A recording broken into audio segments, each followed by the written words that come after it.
हमारी जो पॉलिटी की सीरीज चल रही है, तो आज हम लोग हमारी पॉलिटी सीरीज का पार्ट 19 अपलोड कर रहे हैं। ठीक है, इससे पहले हमारे 18 एपिसोड अपलोड हो चुके हैं, देख लेना अपना।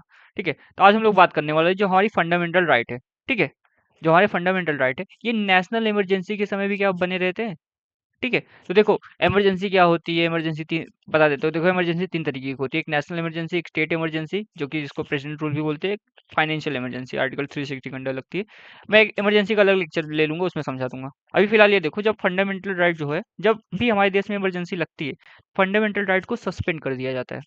ठीक है, हमारे फंडामेंटल राइट है कहाँ से कहाँ तक, पहले वो देख लेते हैं। हमारे फंडामेंटल राइट है कि फंडामेंटल राइट पढ़ा चुका हूं मैं, आर्टिकल 12 से लेके आर्टिकल 35 तक। हमारे फंडामेंटल राइट आर्टिकल 12 से आर्टिकल 35 तक है। ठीक है, जब भी नेशनल इमरजेंसी लगती है, फंडामेंटल राइट जो है उसको सस्पेंड कर दिया जाता है। समझ में आया? अब देखिए यहाँ दो एक चीज इंपॉर्टेंट है, एक हमारा आर्टिकल 20 है, आर्टिकल 21 है। ठीक है, इन दोनों को कभी नहीं सस्पेंड किया जाता। जब नेशनल इमरजेंसी लगी हुई है, फिर भी आर्टिकल 20 एंड 21 को कभी भी सस्पेंड नहीं किया जाएगा। और ये चीज बोली कब गई है? 44th कॉन्स्टिट्यूशनल अमेंडमेंट एक्ट 1978 में। ठीक है, ये चीज बोली गई थी, जो भी हमारा आर्टिकल 20 एंड 21 है, ये कभी सस्पेंड नहीं होता। बाकी जितने भी 12 है, 13 है, 14 है, 16 है, सब सस्पेंड हो जाते हैं जब हमारी नेशनल इमरजेंसी लगती है। नेशनल इमरजेंसी लगाता कौन है इंडिया में? प्रेसिडेंट, आर्टिकल 352 के अंदर में। ठीक है, अब यहाँ एक और चीज देख लेते हैं।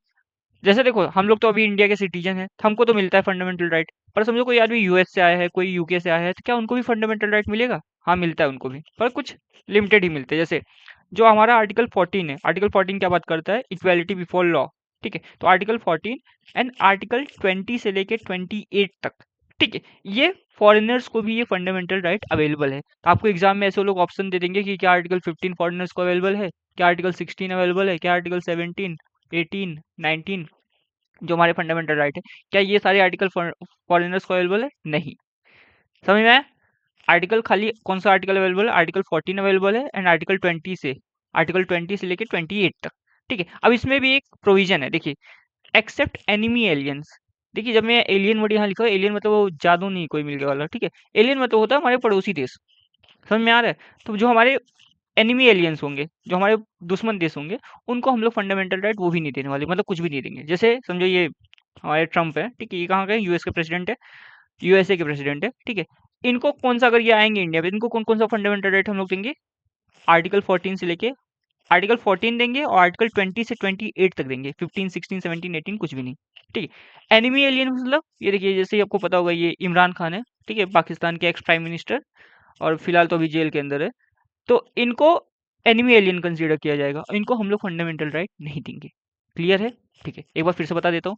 जब भी देश में नेशनल इमरजेंसी लगेगी, हमारे सारे फंडामेंटल राइट सस्पेंड हो जाएंगे एक्सेप्ट आर्टिकल 20 एंड 21। ये कभी सस्पेंड नहीं होता।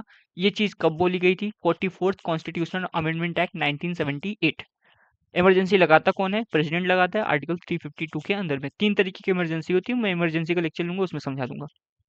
फिर आर्टिकल 14 एंड आर्टिकल 20 से लेकर 28 तक सिर्फ यही आर्टिकल, यही फंडामेंटल राइट फॉरेनर्स को अवेलेबल है।